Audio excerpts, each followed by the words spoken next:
Assalamualaikum warahmatullahi wabarakatuh. Perkenalkan, nama saya Muhammad Alfisarif Mustafa dengan NIM 63040230164 dari kelas 1E Manajemen Bisnis Syariah. Kali ini kita akan melanjutkan materi yang dulu pernah kita bahas, yang dulunya mencakup bab bisnis, manajemen, kewirausahaan hingga perilaku karyawan. Nah, kali ini kita akan melanjutkan materi tersebut yang berjudul Dasar Manajemen Sumber Daya Manusia. Langsung saja, dalam suatu organisasi, sumber daya manusia merupakan faktor yang paling penting. Maka dapat kita lihat kenyataannya, ada organisasi atau perusahaan yang memiliki teknologi, prosedur kerja, dan struktur organisasi yang sama. Tetapi, dinamika atau mobilitas organisasi atau perusahaan yang satu dengan yang lain itu berbeda-beda. Sumber daya manusia sendiri itu adalah salah satu yang sangat penting, bahkan tidak dapat dilepaskan dari sebuah organisasi, baik institusi maupun perusahaan. Sumber daya manusia juga merupakan kunci yang menentukan perkembangan perusahaan. Pada hakikatnya, sumber daya manusia berupa manusia yang dipekerjakan di sebuah organisasi sebagai penggerak, pemikir, dan perencana untuk mencapai tujuan organisasi tersebut. Dalam usaha pencapaian tujuan organisasi atau perusahaan, permasalahan yang dihadapi manajemen bukan hanya pada bahan mentah, alat-alat kerja, mesin produksi, uang, atau lingkungan kerja saja, tetapi karyawan juga termasuk dalam permasalahan tersebut. Pengelolaan sumber daya manusia inilah yang disebut manajemen sumber daya manusia. Lalu apa sih sebenarnya pengertian sumber daya manusia itu sendiri? Nah, pengertian sumber daya manusia itu dapat dibagi menjadi dua, yaitu pengertian makro dan pengertian mikro. Pengertian secara mikro adalah individu yang bekerja menjadi anggota suatu perusahaan atau institusi dan biasa disebut sebagai pegawai, buruh, karyawan, pekerja, tenaga kerja, dan lain sebagainya. Sedangkan pengertian secara makro adalah penduduk suatu negara yang sudah memasuki usia angkatan kerja, baik yang belum bekerja maupun yang sudah bekerja. Lalu, dalam setiap kegiatan atau aktivitas organisasi, dari waktu ke waktu selalu timbul masalah-masalah. Untuk mengatasi masalah-masalah yang timbul tersebut, ada beberapa pendekatan sesuai dengan periodenya. Pendekatan tersebut dibagi menjadi 3, yaitu pendekatan mekanis, pendekatan paternalisme, dan pendekatan sistem sosial. Selanjutnya ada kegiatan manajemen sumber daya manusia. Yang pertama ada pengorganisasian, yang kedua manajemen staf, selanjutnya kepemimpinan, pengendalian, pengawasan. Cukup 5 aja. Selanjutnya ada istilah yang sering kita temui di manajemen sumber daya manusia. Yang pertama ada personalia. Untuk personalia itu mengatur hal-hal yang bersifat administratif, seperti filing dokumen, payroll gitu, dan hubungan kerja dan rekrutmen, dan juga PHK. Lalu ada dalam personalia itu ada HRD, atau singkatan dari Human Resource Development. Untuk HRD bisa dikatakan personalia juga, namun dia memiliki wewenang yang lebih tinggi, terutama di bidang development sumber daya manusia seperti HR planning, HR budgeting, assessment, recruitment and selection, hiring and termination, care development, dan lain sebagainya. Masih banyak. Selanjutnya, kalau yang tadi HRD, sekarang HRM. HRM sendiri itu singkatan dari Human Resource Management. Untuk HRM ini lebih mengelola sumber daya manusia secara menyeluruh dan dalam merencanakan, mengorganisasikan, menggerakkan, dan mengendalikan sumber daya manusia sebagai aset yang dianggap lebih penting dibandingkan sumber daya lainnya. Lalu apa sih tujuan manajemen sumber daya manusia? Nah, untuk tujuan manajemen sumber daya manusia itu meningkatkan kontribusi produktif orang-orang yang ada dalam perusahaan melalui sejumlah cara yang bertanggung jawab secara strategis, etis, dan sosial. Manajemen sumber daya manusia mendorong para manajer dan tiap karyawan untuk melaksanakan strategi-strategi yang telah ditetapkan seperti peningkatan efisiensi, peningkatan efektivitas, peningkatan produktivitas,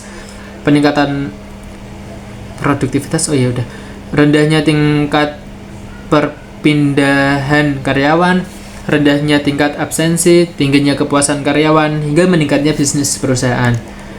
Nah, lalu apa sebenarnya pentingnya manajemen sumber daya manusia?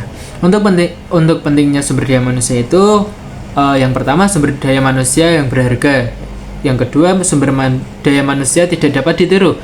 Yang ketiga, sumber daya manusia tidak dapat digantikan.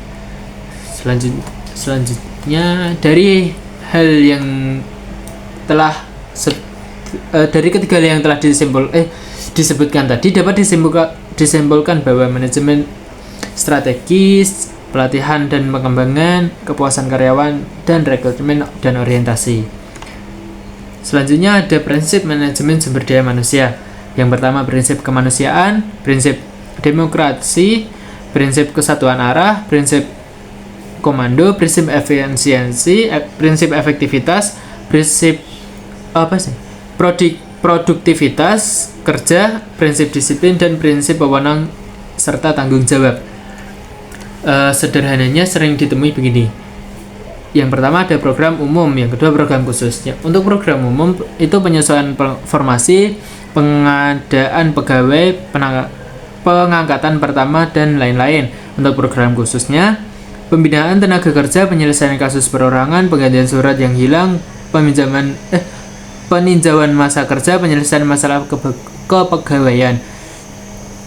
Cukup sekian materi yang bisa kita pelajari kali ini. Kita akan lanjut ke materi berikutnya.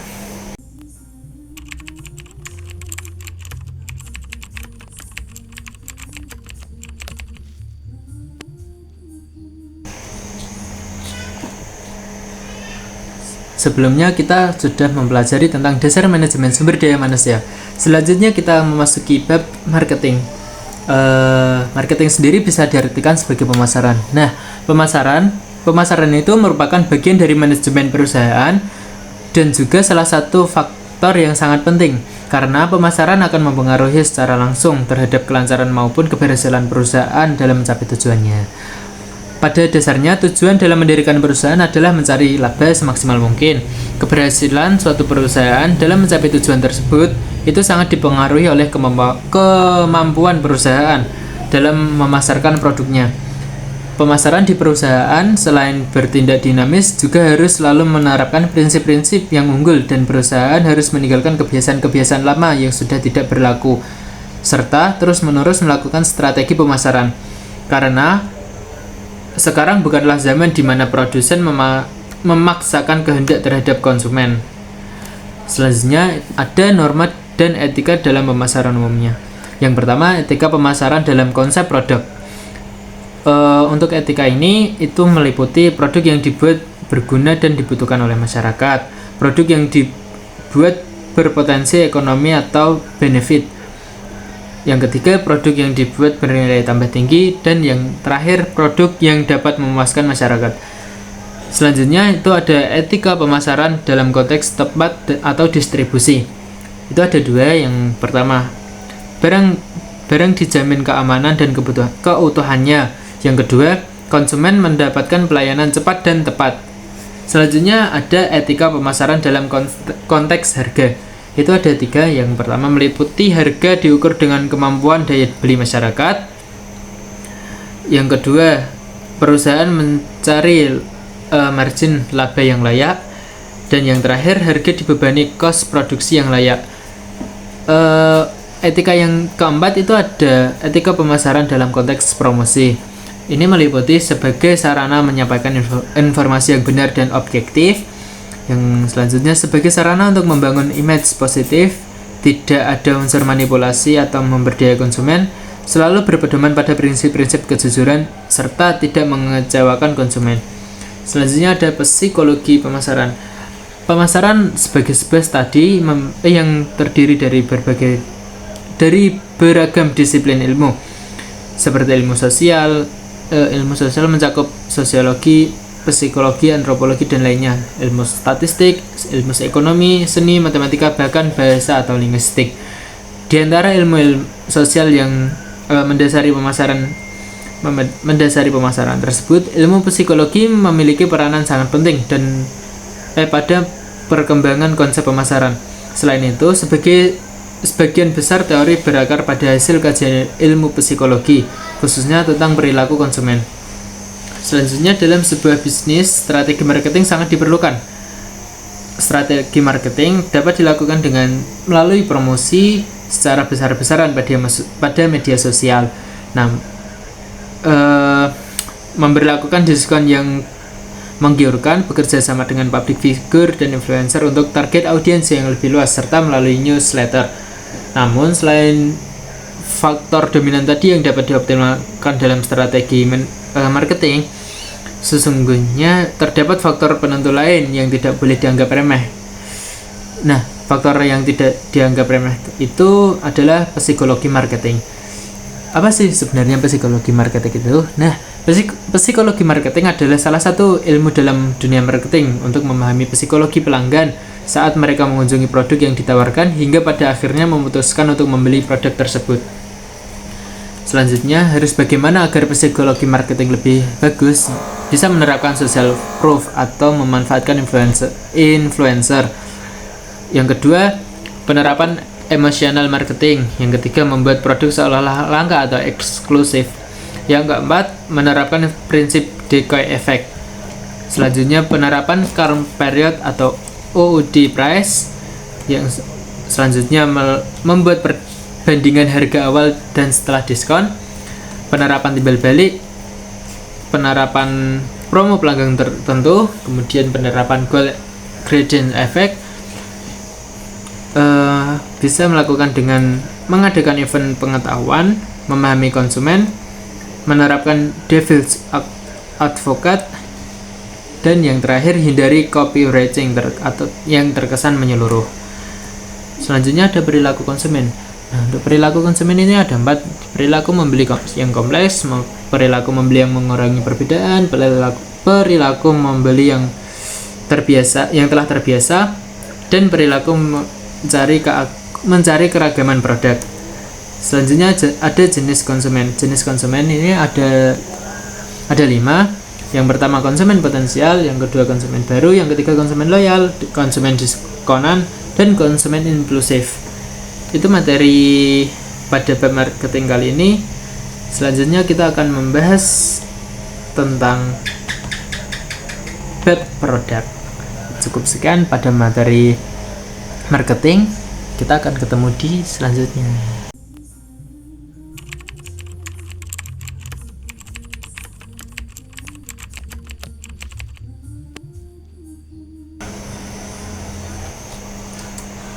Nah, selanjutnya kita akan membahas produk. Produk sendiri sering didefinisikan sebagai segala sesuatu yang mempunyai nilai yang dapat ditawarkan kepada seseorang atau pihak lain untuk memenuhi kebutuhan yang bersangkutan. Produk juga bisa dijadikan sebagai level perusahaan. Kalau produknya bagus, maka orang menganggapnya bahwa perusahaan adalah perusahaan yang mapan dan profesional. Sebaliknya, jika produk asal-asalan, maka perusahaan akan dinilai sebagai perusahaan kecil dan tidak profesional. Produk juga disebut sebagai perwakilan perusahaan, karena produk akan menjadi pertimbangan konsumen untuk menilai perusahaan. Konsep produk ini tidak menonjolkan dari segi harga, namun dari fungsionalitas produk sehingga memenuhi kebutuhan dapat tercapai. Konsumen sudah cerdas, maka mereka akan mempertimbangkan dari berbagai aspek. Konsep produk berarti sesuatu hal yang dihasilkan, ditawarkan, dan diperjualbelikan kepada konsumen untuk mendapatkan imbalan. Perlu digarisbawahi bahwa konsumen selalu menginginkan produk yang kualitas baik dan harga terjangkau. Konsep produk sendiri mempunyai kelebihan dan kekurangan. Untuk kelebihannya, konsep produk terlihat pada para produsen yang menghasilkan produk bermutu. Bila tidak, maka produk mereka akan kalah di pasaran dan tidak laku. Untuk kelemahannya, tentu jika hanya mengedepankan mutu saja namun tidak fleksibel, tidak akan bertahan. Perlunya penyesuaian dengan keinginan konsumen atau permintaan pasar. Selanjutnya ada klasifikasi produk. Produk diklasifikasikan menjadi 2, yaitu produk konsumen dan produk industri. Untuk produk konsumen meliputi kebutuhan sehari-hari, belanjaan, produk khusus, dan unsur goods atau konsumen sudah tahu namun enggan mau beli atau belum mau beli gitu. Selanjutnya untuk produk industri itu ada 3, bahan baku, barang modal meliputi mesin laptop, komputer, dan lain-lain, serta perlengkapan. Untuk pembagian produk itu mencakup yang pertama, produk yang dibuat untuk memenuhi kebutuhan konsumen dapat digolongkan menjadi wujudnya sebagai pemuas kebutuhan, tujuan pemakai untuk end user, dan daya tahan. Menurut bentuknya itu ada 2, produk kentara ada wujudnya dan produk tidak kentara atau tidak ada wujud. Ini juga bisa disebut sebagai produk jasa. Selanjutnya menurut keperluan konsumsi. Untuk menurut keperluan konsumsi itu ada 2. Yang pertama convenient, yang kedua shopping. Untuk convenient ini adalah produk yang mudah dipakai, mudah dibeli, dan membelinya tidak perlu berpikir lama. Untuk shopping, sedangkan untuk shopping, produk yang hanya ditemui di berbagai toko.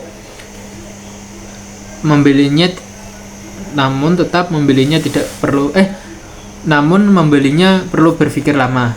Dan yang terakhir menurut daya tahan itu ada 2 juga. Yang pertama produk tahan lama, dan yang kedua produk tidak tahan lama. Sebenarnya apa sih pentingnya mengetahui pembagian produk?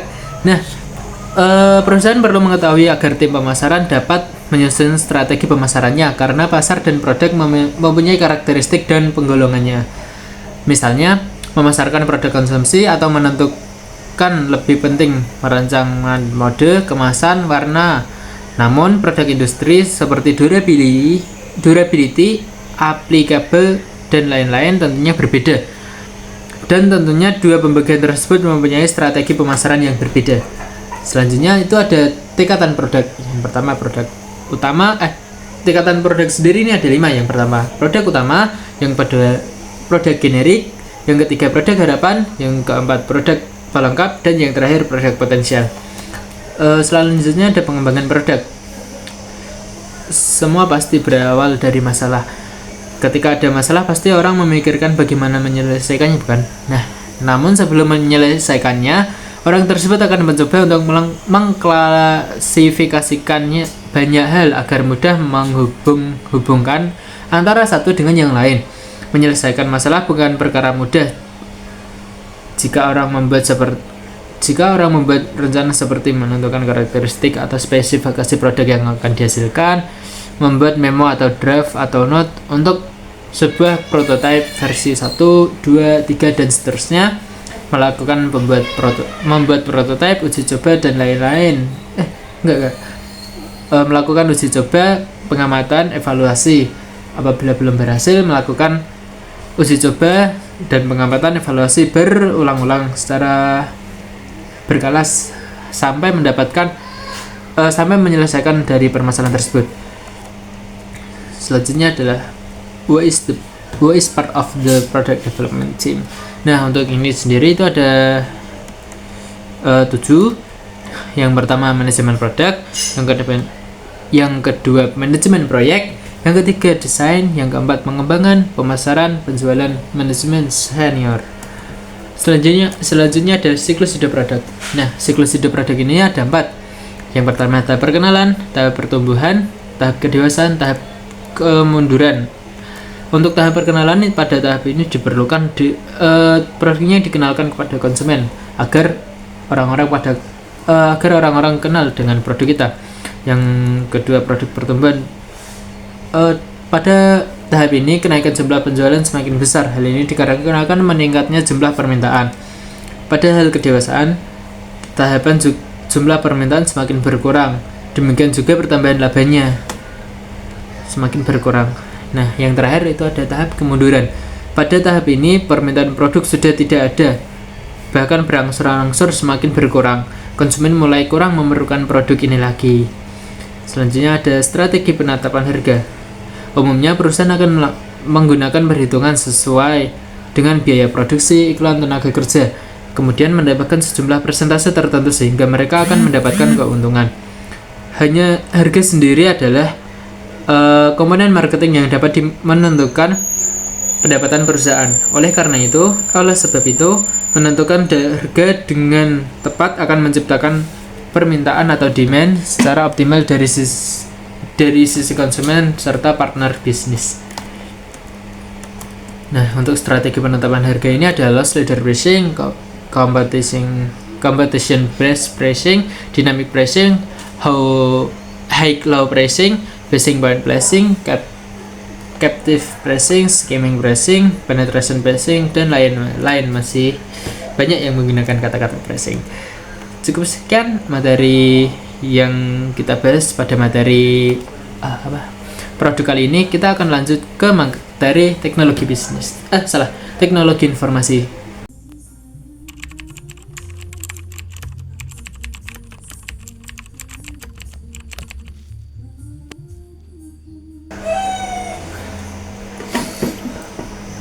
Nah, kali ini kita akan membahas tentang teknologi informasi. Perkembangan teknologi informasi dan komunikasi atau disingkat IK di era industri 4.0 atau era digital saat ini telah mengubah cara proses model bisnis dari bisnis tradisional atau konvensional menjadi bisnis berbasis teknologi informasi dan komunikasi secara signifikan dengan menggunakan Artificial Intelligence atau disingkat dengan AI, Internet of Things atau singkatan dari IoT, Big Data, Computing, Machine Learning disingkat dengan ML, dan lain sebagainya. Perkembangan teknologi yang sangat pesat memberikan dampak positif bagi kelangsungan suatu bisnis, terutama dalam bidang komunikasi. Hal tersebut ditandai dengan adanya penggunaan berbagai teknologi canggih yang digunakan suatu perusahaan bisnis untuk mengembangkan perusahaannya dan menjaga kepercayaan relasinya. Berbagai media bisnis seperti electronic business, e-commerce, e-banking, e-learning, remote working, dan lain sebagainya membutuhkan teknologi guna memahami target pasar dan meningkatkan efisiensi. Di era teknologi digital saat ini, usaha mikro, kecil, koperasi, dan menengah atau disingkat dengan UMKM mampu bersaing dengan raksasa pasar yang dimungkinkan dengan munculnya internet. Perusahaan banyak berinvestasi dalam teknologi secara global. Nah, selanjutnya adalah pentingnya teknologi bagi bisnis. Itu ada 5. Yang pertama, meningkatkan komunikasi internal dan eksternal. Yang kedua, pengambilan keputusan yang efisiensi. Yang ketiga, mendorong pemasaran dan pertumbuhan bisnis. Yang keempat, meningkatkan hubungan pelanggan. Dan yang terakhir, meningkatkan keunggulan kompetitif. Selanjutnya itu ada manfaat penggunaan teknologi dalam bisnis. Ini juga ada 5. Yang pertama, munculnya peluang bisnis baru yakni electronic business atau e-business. Yang kedua, memperluas pangsa pasar.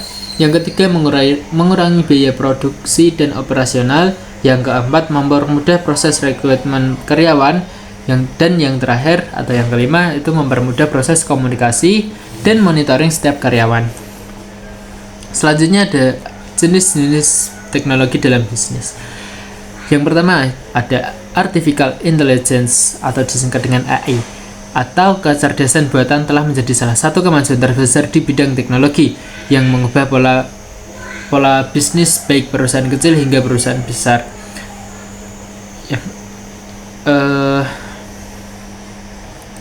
Selanjutnya itu ada machine learning. Untuk machine learning sendiri ini disingkat dengan ML, merupakan aplikasi kecerdasan buatan yang membuat mesin dapat belajar dan meningkatkan secara otomatis dari pengalaman tanpa perlu memprogramnya sendiri atau memprogramnya secara eksplisit. ML sendiri berfokus pada pengembangan program komputer yang dapat mengakses data dan kemudian menggunakan data tersebut untuk belajar. Nah, tujuan utamanya adalah membuat komputer dapat belajar secara otomatis tanpa campur tangan manusia. Platform e-commerce menggunakan ML untuk merekomendasikan produk, merekap riwayat pembelian pelanggan, dan mencocokkannya dengan inventaris produk dan lain sebagainya. Selanjutnya ada cloud computing.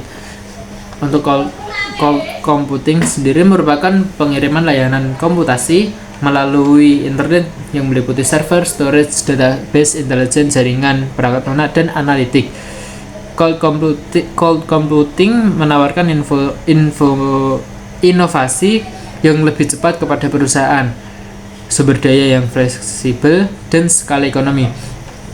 Cloud computing menjadi berkah bagi perusahaan yang tidak mampu membeli infrastruktur komputasi dan pusat data mereka sendiri dengan menyewa akses ke berbagai hal, mulai dari server, aplikasi, hingga penyimpanan dari penyedia layanan cloud.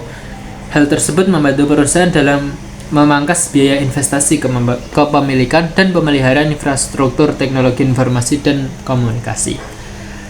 Selanjutnya itu ada mobile application atau aplikasi seluler. Selanjutnya ada augmented reality yang disingkat dengan AR dan virtual reality yang disingkat dengan VR. Selanjutnya juga ada 3D printing, digital assistant, dan blockchain. Cukup sekian materi teknologi informasi kali ini. Kita akan melanjut ke materi mengelola keuangan.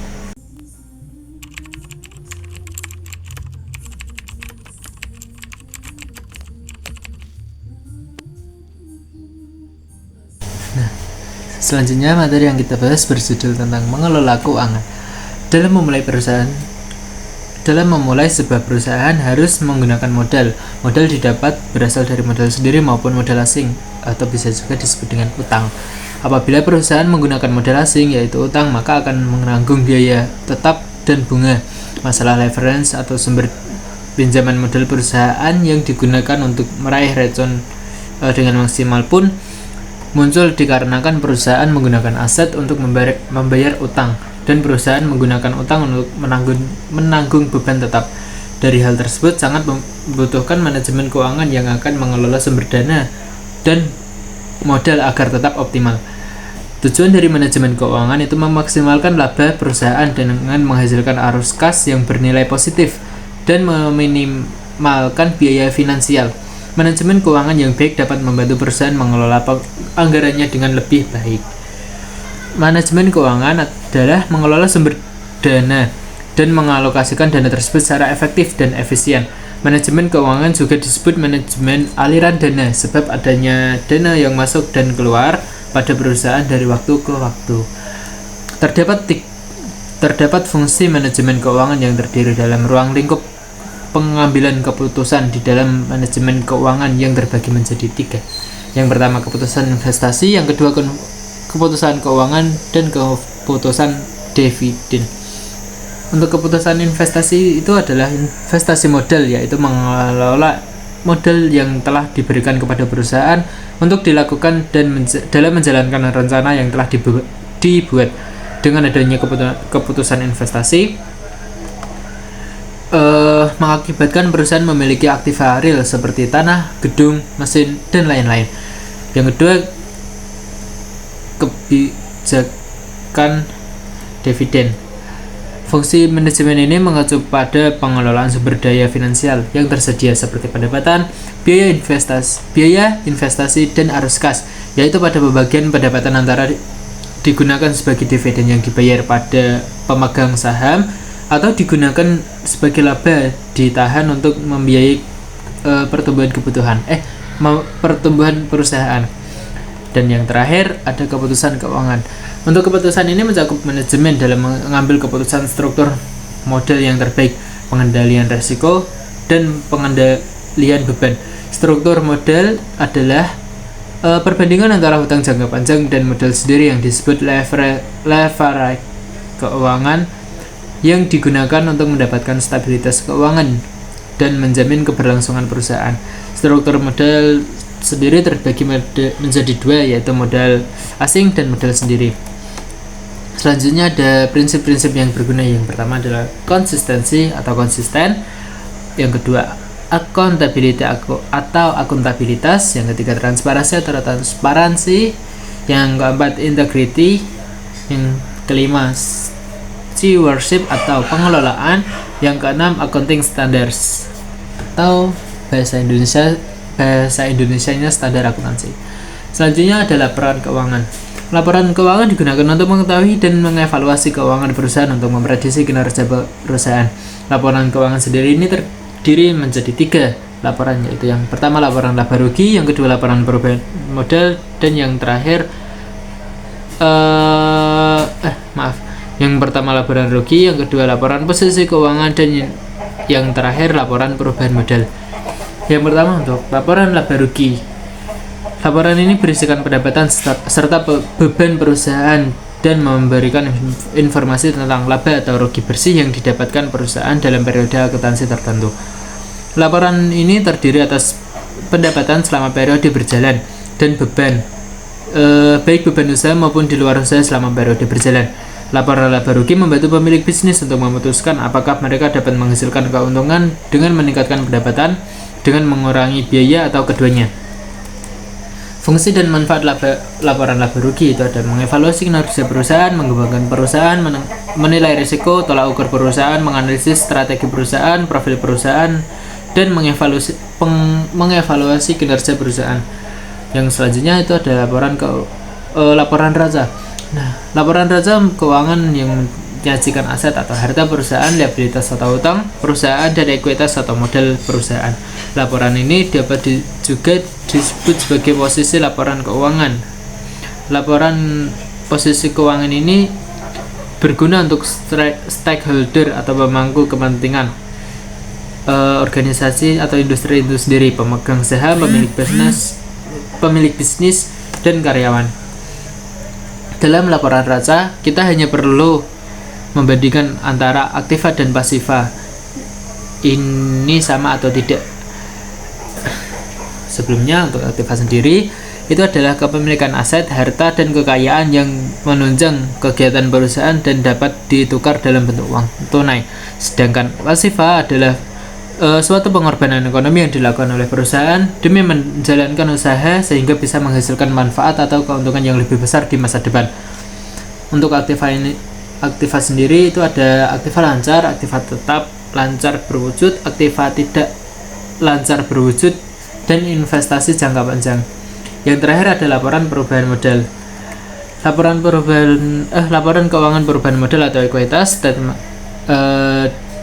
atau bisa disebut sebagai statements of change in capital adalah laporan yang berisi informasi mengenai perubahan modal akibat penambahan dan pengurangan laba atau rugi dan transaksi keuangan pemilik modal. Perubahan modal di dalam laporan keuangan ekuitas diperoleh dari selisih antara penambahan jumlah modal awal dan laba atau rugi dengan jumlah penarikan modal. Laporan ini bertujuan untuk memberikan laporan mengenai perubahan modal usaha. Tidak hanya itu, laporan ini juga bertujuan untuk membuat periode ikhtisar dari investasi dan dana yang dihasilkan dalam suatu periode serta aktiva pembayaran. Sebenarnya mengapa sih harus ada laporan perubahan modal? Nah, di dalam laporan keuangan ini kita akan mendapatkan data keseluruhan modal di setiap periode akuntansi perusahaan serta setiap detail perubahan-perubahan yang terjadi. Selain itu, pada laporan keuangan ini juga terdiri dari modal perusahaan, laba yang didapat atau rugi yang dialami, dan juga price. Lalu, akhir laporan akan diketahui berapa besar modal akhir. Selanjutnya ada komponen perubahan modal. Yang pertama itu ada saldo awal, yang kedua pendapatan bersih, pendapatan lainnya, penerbitan saham baru, kerugian bersih, kerugian lainnya, dividen, dan penarikan modal. Cukup sekian materi pada kali ini. Kita akan lanjut ke materi yang berjudul kepentingan masyarakat.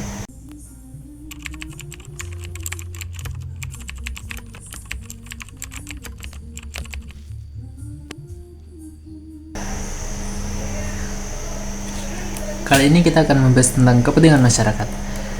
Kita semua tahu bahwa dalam berbisnis sebelum dan setelah berjalan bisnis itu sendiri tidak akan jauh dari yang namanya masyarakat.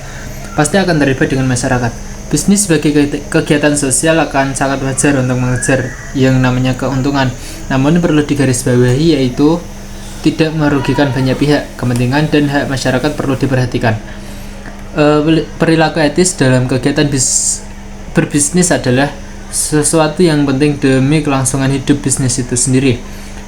Bisnis yang tidak etis akan merugikan perusahaan itu sendiri lama-kelamaan.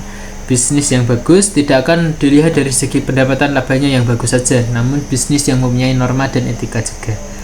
Proses produksi suatu bisnis seringkali menyebabkan benturan kepentingan antara masyarakat dengan perusahaan. Terjadi pada berbagai tingkat perusahaan, besar, menengah, maupun kecil. Dalam benturan ini kerap kali terjadi karena perusahaan menimbulkan polusi, diantaranya polusi udara, polusi air, polusi limbah, bahkan polusi suara, bahkan mental kejiwaan. Pada saat banyak perusahaan yang semakin berkembang, maka pada saat itu juga kesenjangan sosial dan kerusakan lingkungan sekitarnya dapat terjadi, karena itu muncul pada kesadaran untuk mengurangi dampak negatif. Banyak peneliti mengemukakan bahwa corporate social responsibility atau disingkat dengan CSR selalu berhubungan positif terhadap kinerja keuangan.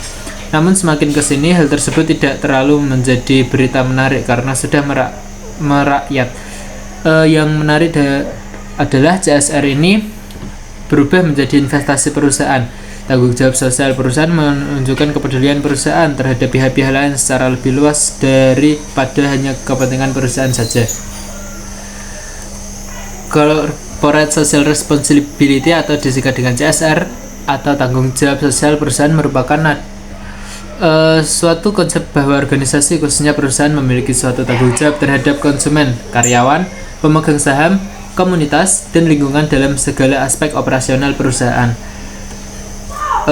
Kegiatan CSR sendiri penting dalam upaya membangun citra dan reputasi perusahaan yang pada akhirnya meningkatkan kepercayaan baik dari konsumen maupun mitra bisnis perusahaan tersebut.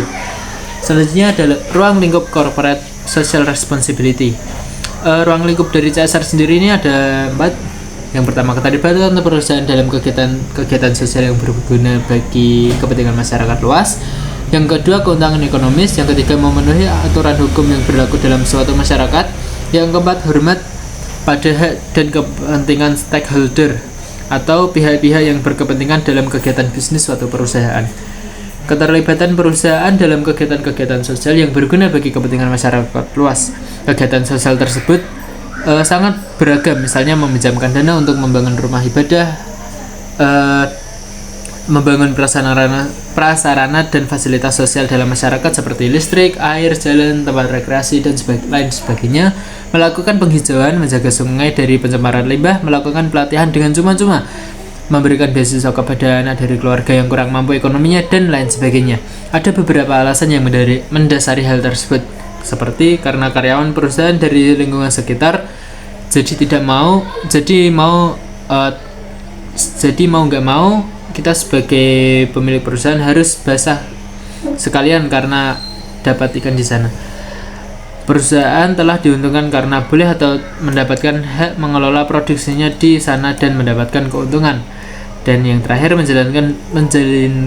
menjalin hubungan sosial yang lebih baik dengan masyarakat. Yang terakhir, 5 pilar yang mencakup kegiatan CSR atau tanggung jawab.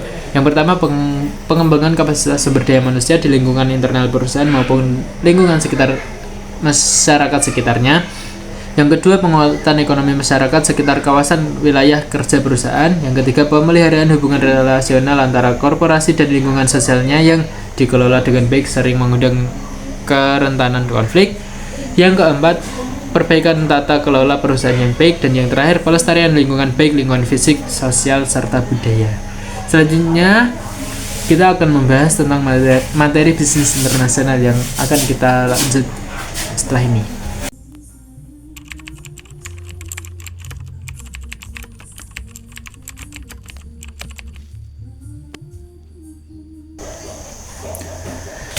Yang terakhir itu adalah bisnis internasional. Bisnis internasional merupakan salah satu bentuk hubungan internasional sebuah negara. Bisnis internasional merupakan kinerja aktivitas bisnis antar negara. Seperti yang kita ketahui, tidak ada satu negara pun yang dapat menghasilkan sendiri semua barang atau jasa yang dibutuhkan oleh negara tersebut. Bisnis internasional yang digerakkan suatu negara memiliki macam aktivitas di dalamnya dan memiliki tahapan memasuki kegiatan bisnis. Selain itu, diadakannya bisnis internasional memiliki spesialisasi, keunggulan, atau kekuatan beserta kelemahannya, maka suatu negara haruslah menentukan pilihan yang strategis. Bisnis internasional adalah Sebuah kegiatan yang menyangkut segala macam transaksi bisnis atau transaksi ekonomi di antara dua negara atau lebih dengan mencakup baik kegiatan antar pemerintah maupun perusahaan swasta. Menyimpulkan bahwa bisnis internasional dibedakan menjadi dua transaksi, yaitu yang pertama perdagangan internasional atau international trade, yang kedua pemasaran internasional atau international marketing. Faktor pendorong bisnis internasional itu meliputi sumber daya alam, permintaan konsumen, infrastruktur dan transportasi, SDM, ekonomi global, perjanjian, perbedaan iklim, dan lain-lain. Untuk faktor penghambat bisnis internasional itu meliputi nilai tukar yang berbeda dapat mempersulit transaksi dan pembayaran, adanya beberapa negara yang menerapkan kebijakan pembatasan impor, konflik antar negara seperti kekacauan politik dan peperangan, waktu yang lama untuk melakukan kegiatan ekspor impor, biaya masuk, kuota, tarif. Manfaat untuk bisnis internasional itu yang pertama ada tiga. Yang pertama memperoleh keuntungan dari spesialisasi, yang kedua memperluas pasar dan menambah keuntungan, dan yang terakhir transfer teknologi modern. Untuk dampak dari bisnis internasional itu terdiri dari dua dampak. Yang pertama dampak positif dan dampak negatif. Untuk dampak positif, kegiatan produksi dalam negeri menjadi meningkat secara kuantitas dan kualitas, mendorong pertumbuhan ekonomi negara, pemerataan pendapatan masyarakat, dan stabilitas ekonomi nasional. Penambahan devisa negara melalui biaya masuk dan biaya lain atas ekspor dan impor. Untuk dampak negatif dari bisnis internasional sendiri, ini meliputi munculnya ketergantungan dengan negara maju, terjadinya persaingan yang tidak sehat karena pengaruh perdagangan bebas. Bila tidak mampu bersaing, maka pertumbuhan perekonomian negara akan semakin rendah dan bertambahnya pengangguran dalam negeri, serta munculnya eksploitasi sumber daya alam dan sumber daya manusia. Selanjutnya ada macam kerjasama. Ini ada tiga macam. Yang pertama kerjasama regional, kerjasama bilateral, dan kerjasama multilateral. Untuk badan organisasi yang menangani kerjasama regional antar negara ini meliputi seperti ASEAN, AFTA, EU, EFTA, ADB, SAARC, Economic Commission, NAFTA, CAPTA, dan APEC. Untuk yang terakhir itu ada jenis multinational corporation. Untuk jenis ini meliputi 4 jenis. Yang pertama multinational internationally owned enterprise atau disingkat MOE.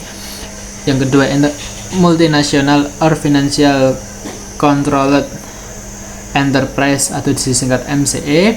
Dan yang ketiga multinational production in enterprise atau disingkat MPE. Dan yang terakhir multinational trade enterprise atau yang disingkat dengan MTE.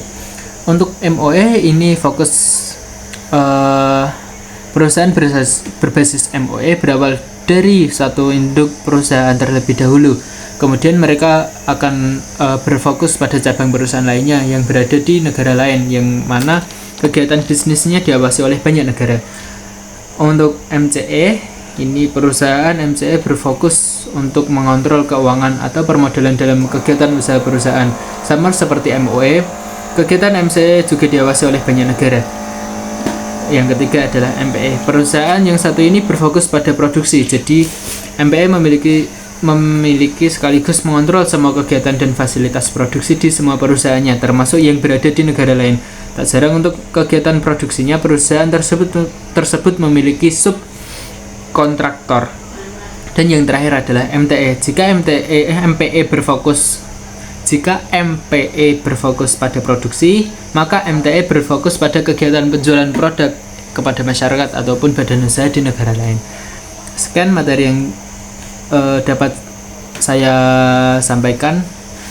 Kurang lebihnya mohon maaf. Wassalamualaikum warahmatullahi wabarakatuh.